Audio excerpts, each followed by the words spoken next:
Well, ladies and gentlemen, this guy, come to Adelaide in the 90s to record a TV show called Guess What? He's been Hey Hey It's Saturday, the Footy Show. Ladies and gentlemen, please welcome the one, the only, Mr. Andrew Fyfe. Thank you.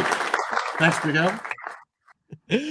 Mate, it's a pleasure to have you on. And so excited. We're both excited to have you here. We are very excited. I'm excited to be here. Oh, good. We're both extremely massive Hey Hey It's Saturday fans, and one of the reasons I applied for Guess What was to actually meet you, and I remember meeting you and I was so nervous. And you won, did you not? I did. I did one.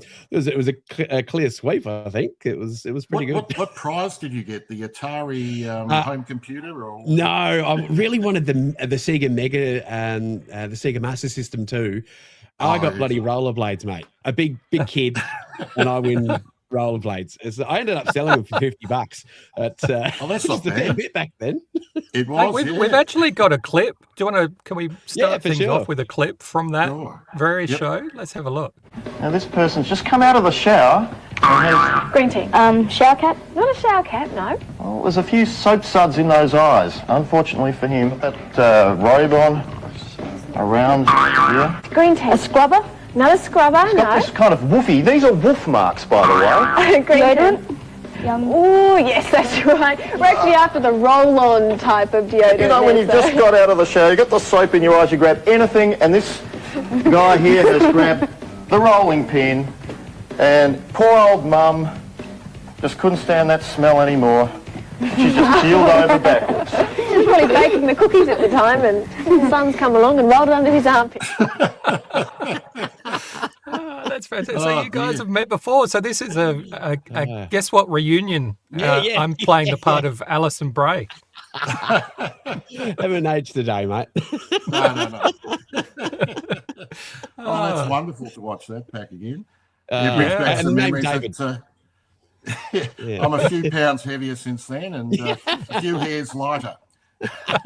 Same here, mate. Look at that. I was sporting a mullet, and you were. To be honest, it didn't look great, but I'd rather have it back now than have nothing. So, Have you still got the same name tag there?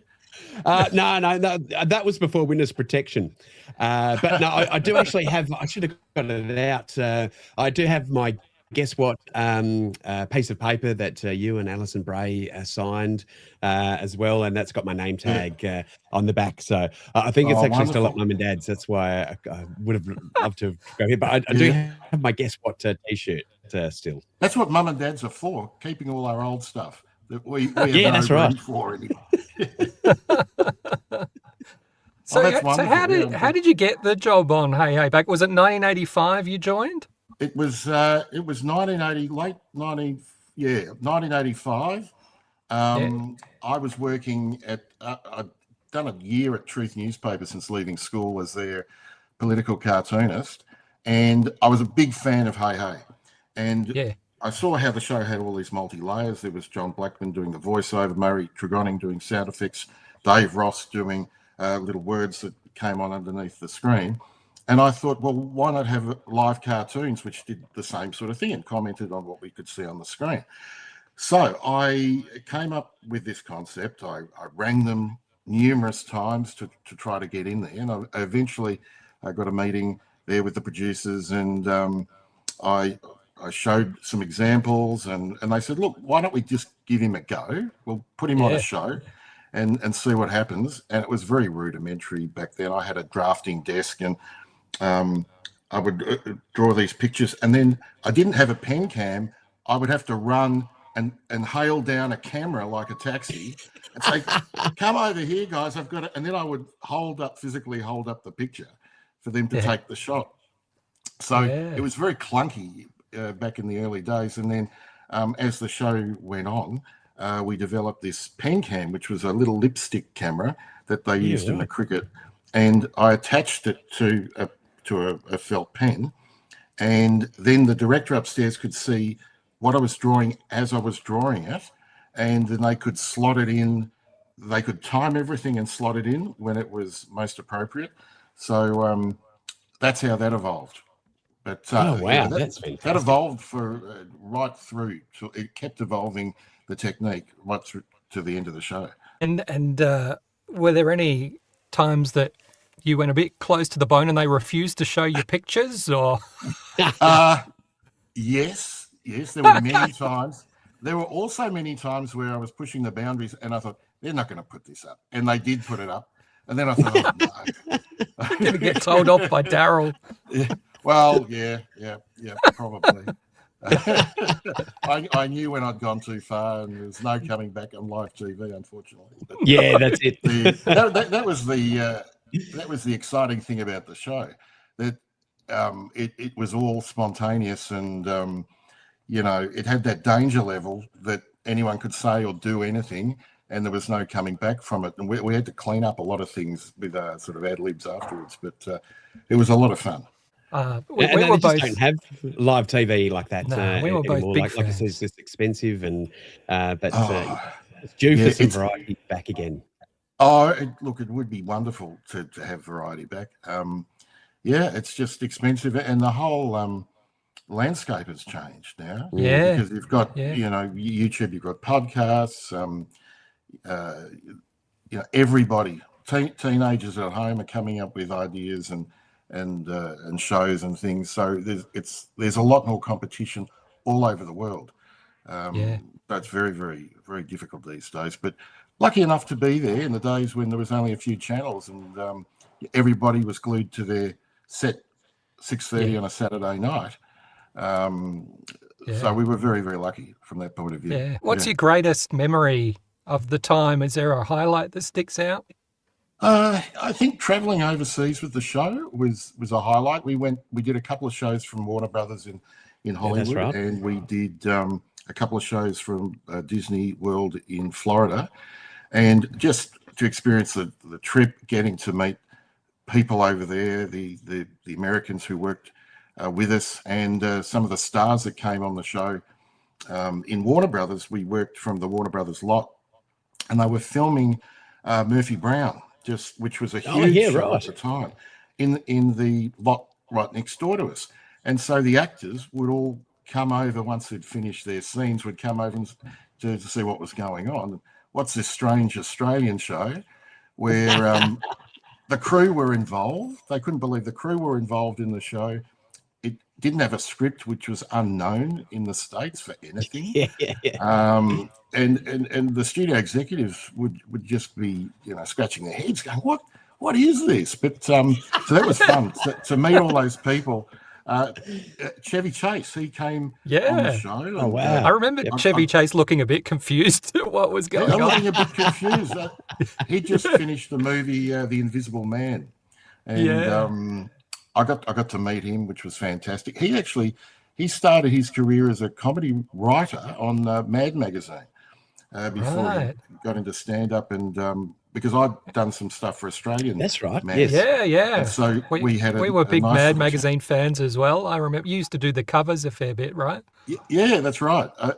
And back in the day, I mean, the Mad Magazine was the staple parody magazine that everybody went to.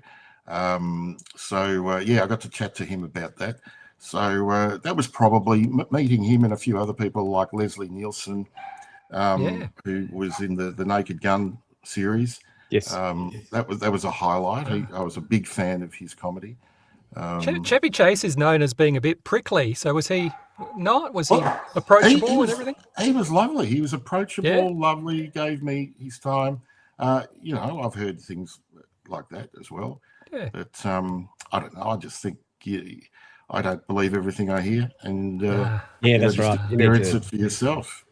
That's right. You need to get to know them and say hi, and I think it's a bit different, when they meet people in the public versus in the industry and so forth. And you guys had some common ground, and that's great to meet him. That is fantastic, and especially Leslie Nielsen. Oh man, massive fan of his movies and so absolutely. Forth as well. He came on the show. He was doing a bit of a junket tour.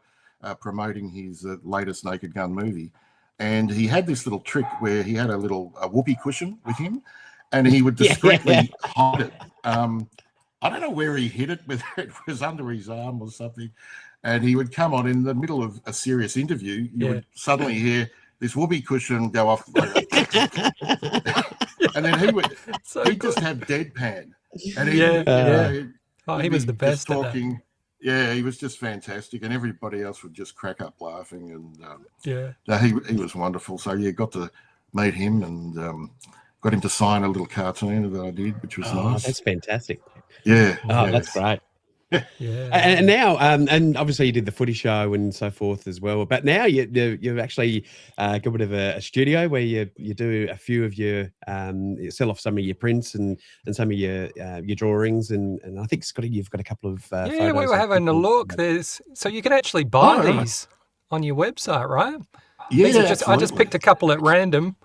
Yep. So that's the Grand Prix. That's Pits and Putts with the because the circuit's right next to the Albert Park golf course.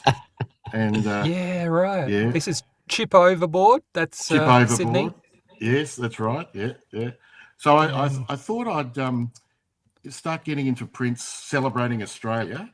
In a way that was sort of not necessarily topical, something that was evergreen that you could put on your wall. That's the Budgie Smuggler. Yeah, that's great. I love that. The Budgie Smuggler. Yeah. So using bright colours and something that looked nice as a composition that would look okay on the wall. And, the humour would always be there, like the Budgie Smuggler or Pits and Putts. So I've been doing that recently under the name of By Fyfe, because Fyfe was taken by somebody, so I had to go By Fyfe. So you can see all the prints on my website at buyfyfe.com. So that's been enjoyable. Yeah, that's awesome. And do you catch up with some of the crew from Hey Hey and some of the guys? The worst part is like when you finish working with these, and sometimes they go off and do other bits and pieces. But that's right. Yeah, when it finished, we all sort of left and did our own thing. But we do catch up from time to time. There's less of us now. But we all caught up. We had a big catch up for Ernie Carroll's Aussie Ostriches 90th. Some years ago, and that was wonderful.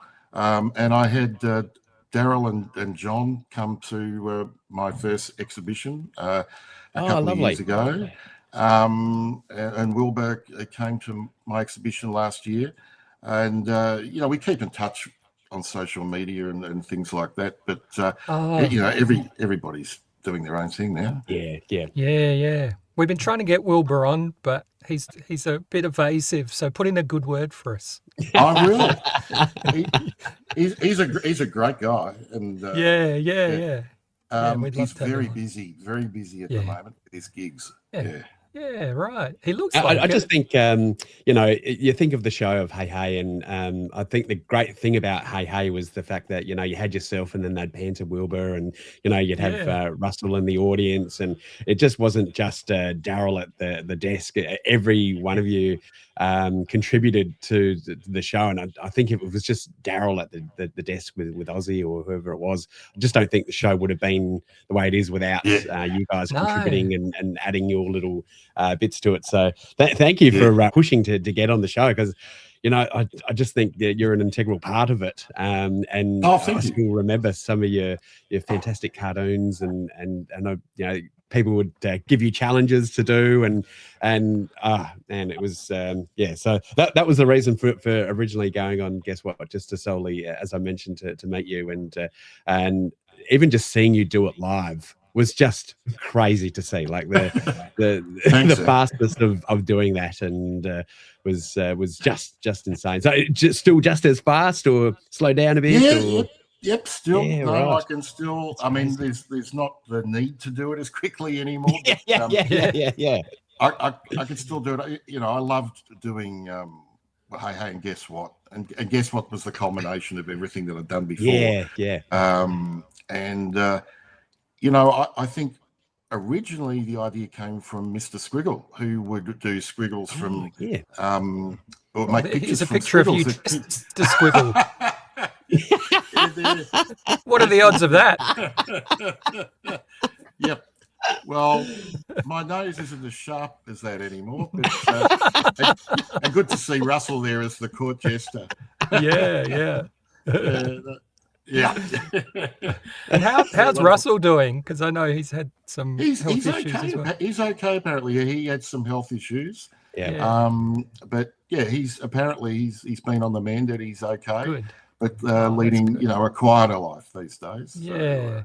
So, Yeah. Oh, that's good to hear. A lot of us grew up with you, as Big Al said. So it's a weird thing. It's kind of like, even though we've never met, or you've met Big Al once, but you don't know us. A lot of Australia sees you all as like family members. Yeah. Because we were kids when we started watching, and when you came back in, what was it, 2009, 2010, it was like revisiting families. So, that, and Saturday nights, families used to bond over watching Hey Hey It's Saturday. I remember, watching with my mum and dad before going out up until being in my early 20s, I guess.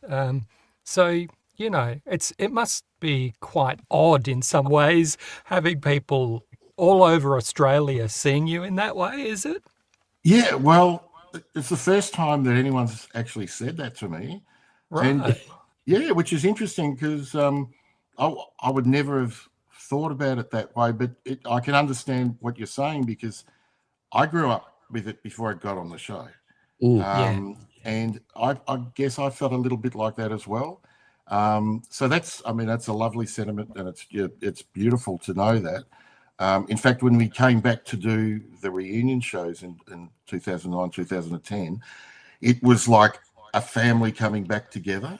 And for the first time I walked into the studio for 9 years or 10 years, they'd recreated the entire set perfectly. Yeah. And then to have everybody, including the crew, everybody there together, it was a family feeling and it was quite overwhelming. So, it's just beautiful times, nostalgic, and, it'd be great to revisit it one day. We'll all be in wheelchairs and A-frames or whatever. But, it'd be like you guys doing a skit, but it would be real life. Oh, no, that'd be wonderful to see. But no, it's a perfect time to be part of it, mate. And same as Scott. Like even growing up, I'd go to my mate Andy's house and we would watch Hey Hey before we hit the clubs. It was still, you still had to do it. It was very much one of those shows that you'd watch while you get ready to go out and do something else. Yeah, that's right. And you could always pop back into it and you wouldn't have missed anything because it was so unscripted, which was the great thing about it. Yeah. Even when you'd go out, I remember going out for pub meals with the family and it would be on the telly in the corner of the pub. It was just part of it was part of the culture, and that's where network TV now, we don't have anything like that, and everybody's just watching what they want to watch on Netflix. And we have lost something in that. And I think network TV should value live TV and people. Even in America, we see this happening with the loss of The Late Show. Streaming services have anything on demand at any time, but network TV brings people together. Surely, I would have thought that. Well, it certainly it did, but we're in a different world now. I mean, we had so our family, when all the kids were here, everyone would be in different rooms on their phone, not even watching the TV now. Looking, and I'd go to them. We've got this big TV. Why aren't you watching that on the big TV? Oh, look, if I have the phone close enough to my face, it's like I'm in a cinema anyway. So, well, that's logical. But I speak to other people and that's what's happening. It's there's too many choices. Everybody does their own thing. Now the phone has replaced the television set for kids. So it is a different world, but it was lovely back then. It really was. Yeah, but, But, times change, and we're doing podcasts now. But that's it. Oh yeah, yeah. In I saying mean, that, I think we should bring back Guess What, but like as an adult version, and then we can have the Yeah. celebrities doing the guessing and so forth. And I think it would be perfect. It would be a fantastic late night TV show, I think. well, we have thought about it, and in fact, Have the you? funny thing is, as you mentioned, celebrities are the first iteration of Guess What was an adult version, and we had Oh, right. celebrities. Yeah, so I did have Wilbur was one, Peter Brock, Wendy Harmer, Oh, Lou wow. Richards, and it was co-hosted by Denise Drysdale. And myself. Wow, that's amazing. Yeah. So I'd love to get a copy of that. I Yeah. don't know. I That'd don't be have awesome. one, and I wouldn't know where to go for it. But that's the first thing we did. And over the years, I've thought, could we bring it back or do something with it? And I have spoken to some people about it. So you never know. I might, bring out the pens again. Oh, do Oh, it that'd be on fantastic. YouTube. Just do this. Yeah. Live stream it. We'll watch. That's it. Yeah. Yeah, no, it may happen. Yeah. I'll bring out and- the mullet wig, mate. It'll be fun. Bring out the mullet. And if people want to buy your art and have some in their house, where do they go? What was your website? It's by Fyfe, BYFYFE, byfife.com. So excellent. if you go there, there's a whole range of stuff, and there's always new prints coming out.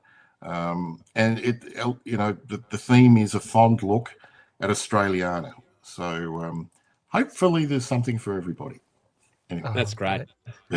Well, thank you so much for joining us. Thank It's you. been an absolute pleasure, and great to reminisce and have someone that we a bit of an idol for Scotty and I. Oh. So it's great to have you on, and we're both. Thanks so much, and great meeting you guys, and I really appreciate the sentiment, and some of those old photos are classics you put up as well. So good memories for me. I better definitely. go and get in my Mr. Squiggle costume. So I've got things. Still plenty of lead in the pencil. It's Thank you, Andrew. Thanks for joining guys. us. thanks, Thank mate. you very much. Cheers. Cheers. Bye.